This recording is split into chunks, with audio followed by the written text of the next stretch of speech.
ನಮಸ್ಕಾರ ವೀಕ್ಷಕರೇ, ವಾರ್ತಾ ಭಾರತಿ ಟಾಪ್ 20 ನ್ಯೂಸ್ಗೆ ಸ್ವಾಗತ. ಇವತ್ತಿನ ಪ್ರಮುಖ ಸುದ್ದಿಗಳ ಹೈಲೈಟ್ಸ್ ನಿಮಗಾಗಿ ಇಲ್ಲಿವೆ. ಮಹದಾಯಿ ಯೋಜನೆ ಕಾಮಗಾರಿ ಶೀಘ್ರವೇ ಆರಂಭಿಸುತ್ತೇವೆ, ಗೋವಾ ತಡೀಲಿ ನೋಡ್ತೀನಿ ಅಂತ ಉಪಮುಖ್ಯಮಂತ್ರಿ ಡಿಕೆ ಶಿವಕುಮಾರ್ ಗುಡುಗು. ಬೆಂಗಳೂರು ಕಾಲ್ತುಳಿತ ಪ್ರಕರಣ, ಪೊಲೀಸ್ ಅಧಿಕಾರಿಗಳ ಮೇಲೆ ಇಲಾಖಾ ವಿಚಾರಣೆ ನಡೆಸೋಕೆ ಸಚಿವ ಸಂಪುಟ ಸಭೆ ತೀರ್ಮಾನ. ಧಾರವಾಡ ಕಾರ್ಯನಿರತ ಪತ್ರಕರ್ತರ ಸಂಘದ ಜೀವಮಾನ ಸಾಧನೆ ಪ್ರಶಸ್ತಿಗೆ ಭಾರತ ಭಾರತೀಯ ಅಂಕಣಕಾರ ಸನತ್ ಕುಮಾರ್ ಬೆಳಗಲಿ ಆಯ್ಕೆ. ಧರ್ಮಸ್ಥಳ ಪ್ರಕರಣ, ವಿಶೇಷ ತನಿಖಾ ತಂಡದಿಂದ ಐಪಿಎಸ್ ಅಧಿಕಾರಿ ಸೌಮ್ಯಲತಾ ಹೊರಗುಳಿಯುವ ವಿಚಾರವನ್ನ ಅವರು ಅಧಿಕೃತವಾಗಿ ನನಗೆ ಮಾಹಿತಿ ನೀಡಿಲ್ಲ ಎಂದ ಗೃಹ ಸಚಿವ ಡಾಕ್ಟರ್ ಜಿ ಪರಮೇಶ್ವರ್. ರಾಯಚೂರು, ಮಳೆಗೆ ಕೊಚ್ಚಿ ಹೋದ ಪತ್ತೇಪೂರು ಗ್ರಾಮದಲ್ಲಿನ ತಾತ್ಕಾಲಿಕ ಸೇತುವೆ, 5 ಗ್ರಾಮಗಳ ರಸ್ತೆ ಸಂಪರ್ಕ ಕಡಿತ, ಗ್ರಾಮಸ್ಥರ ಆಕ್ರೋಶ.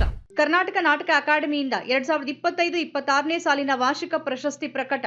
ಜೀವಮಾನ ಸಾಧನೆ ಗೌರವ ಪ್ರಶಸ್ತಿಗೆ ಭಾಜನರಾದ ದಕ್ಷಿಣ ಕನ್ನಡ ಜಿಲ್ಲೆಯ ಶಶಿಧರ್ ಅಡಪ ಬಿ. ಕಾರ್ಗಿಲ್ ವಿಜಯ ದಿವಸದ ಸ್ಮರಣಾರ್ಥ ಜುಲೈ 26ರಂದು ಕದ್ರಿ ಯುದ್ಧ ಸ್ಮಾರಕದಲ್ಲಿ ವಿವಿಧ ಕಾರ್ಯಕ್ರಮ ಆಯೋಜಿಸಲಾಗಿದೆ ಎಂದ ದಕ್ಷಿಣ ಕನ್ನಡದ ಜಿಲ್ಲಾ ಮಾಜಿ ಸೈನಿಕರ ಸಂಘದ ಮಾಜಿ ಅಧ್ಯಕ್ಷ ಕರ್ನಲ್ ನಿಟ್ಟೇಗುತ್ತು ಶರತ್ ಭಂಡಾರಿ. ಕುಡುಬಿ ಸಮುದಾಯವನ್ನ ಪರಿಶಿಷ್ಟ ಜಾತಿ ಪಟ್ಟಿಗೆ ಸೇರಿಸಲು ದಕ್ಷಿಣ ಕನ್ನಡ ಜಿಲ್ಲಾ ಕುಡುಬಿ ಸಮಾಜ ಸೇವಾ ಸಂಘ ಆಗ್ರಹ.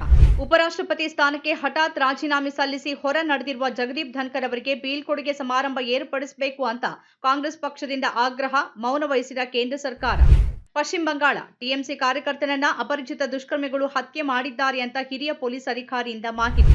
5 ವರ್ಷಕ್ಕಿಂತ ಕೆಳಗಿನ 37% ಮಕ್ಕಳು ಕುಬ್ಜತೆಯಿಂದ ಬಳಲುತ್ತಿದ್ದಾರೆ ಅಂತ ರಾಜ್ಯಸಭೆಯಲ್ಲಿ ಮಾಹಿತಿ ನೀಡಿದ ಕೇಂದ್ರ ಸರ್ಕಾರ.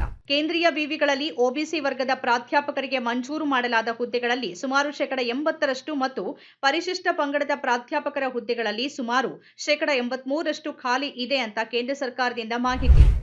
ಮಸ್ಕತ್ನಿಂದ ಮುಂಬೈಗೆ ತೆರಳುತ್ತಾ ಇದ್ದ ಏರ್ ಇಂಡಿಯಾ ಎಕ್ಸ್‌ಪ್ರೆಸ್ ವಿಮಾನದಲ್ಲಿ ಮಗುವಿಗೆ ಜನ್ಮ ನೀಡಿದ ಮಹಿಳೆ. 5 ವರ್ಷಗಳ ನಂತರ ಚೀನಾದ ನಾಗರಿಕರಿಗೆ ಪ್ರವಾಸಿ ವೀಸಾ ಸೇವೆ ಪುನರಾರಂಭ ಮಾಡುವ ನಿರ್ಧಾರ ಕೈಗೊಂಡ ಭಾರತ. ದಿಲ್ಲಿ ವಿಮಾನ ನಿಲ್ದಾಣದಲ್ಲಿ ಸುಮಾರು 160 ಪ್ರಯಾಣಿಕರೊಂದಿಗೆ ಮುಂಬೈಗೆ ಹೊರಟಿದ್ದ ಏರ್ ಇಂಡಿಯಾ ಎಕ್ಸ್‌ಪ್ರೆಸ್ ವಿಮಾನದಲ್ಲಿ ತಾಂತ್ರಿಕ ದೋಷ ಕಂಡುಬಂದ ಹಿನ್ನೆಲೆಯಲ್ಲಿ ಟೇಕ್ ಆಫ್ ಸ್ಥಗಿತಗೊಳಿಸಲಾಗಿದೆ ಅಂತ ವರದಿ. ಕರ್ನಲ್ ಸೋಫಿಯಾ ಖುರೇಶಿ ಕುರಿತ ಹೇಳಿಕೆ ಪ್ರಕರಣ, ಸಚಿವ ವಿಜಯ್ ಶಾರನ್ನ ಹುದ್ದೆಯಿಂದ ವಜಾಗೊಳಿಸುವಂತೆ ಸುಪ್ರೀಂ ಕೋರ್ಟ್ಗೆ ಅರ್ಜಿ. ಅಹಮದಾಬಾದ್ನಲ್ಲಿ ಬೋಯಿಂಗ್ 787 ಡ್ರೀಮ್ ಲೈನರ್ ವಿಮಾನ ದುರಂತ ಘಟನೆ ನಡೆದ ಬಳಿಕ 100ಕ್ಕೂ ಅಧಿಕ ಏರ್ ಇಂಡಿಯಾ ಪೈಲಟ್ಗಳು ವೈದ್ಯಕೀಯ ರಜೆ ಪಡೆದುಕೊಂಡಿದ್ದಾರೆ ಎಂದ ವಿಮಾನಯಾನ ಸಚಿವ ಮುರಳೀಧರ್ ಮೊಹಾಲ್. ಕಾಂಬೋಡಿಯಾದಲ್ಲಿ ನಡೆದ ಬೃಹತ್ ಸೈಬರ್ ವಂಚಕರ ವಿರುದ್ಧದ ದಾಳಿಯಲ್ಲಿ 105 ಭಾರತೀಯರು ಸೇರಿದಂತೆ 3,000ಕ್ಕೂ ಹೆಚ್ಚು ಮಂದಿ ವಿದೇಶಿಯರ ಬಂಧನ. ಕಾಂಬೋಡಿಯಾದ ಮಿಲಿಟರಿ ನೆಲೆಗಳನ್ನು ಗುರಿಯಾಗಿಸಿಕೊಂಡು ಥೈಲ್ಯಾಂಡ್ ವಾಯುದಾಳಿ. ಅಮೆರಿಕದ ಪ್ರಮುಖ ತಂತ್ರಜ್ಞಾನ ಕಂಪನಿಗಳಿಗೆ ತಂತ್ರಜ್ಞಾನ ಕ್ಷೇತ್ರದಲ್ಲಿ ಭಾರತ ಸೇರಿದಂತೆ ವಿದೇಶಗಳಿಗೆ ಉದ್ಯೋಗಾವಕಾಶ ಕಲ್ಪಿಸುವ ಬದಲು ಅಮೆರಿಕನ್ನರಿಗೆ ಮೊದಲ ಆದ್ಯತೆ ನೀಡಬೇಕು ಅಂತ ಸೂಚಿಸಿದ ಡೊನಾಲ್ಡ್ ಟ್ರಂಪ್.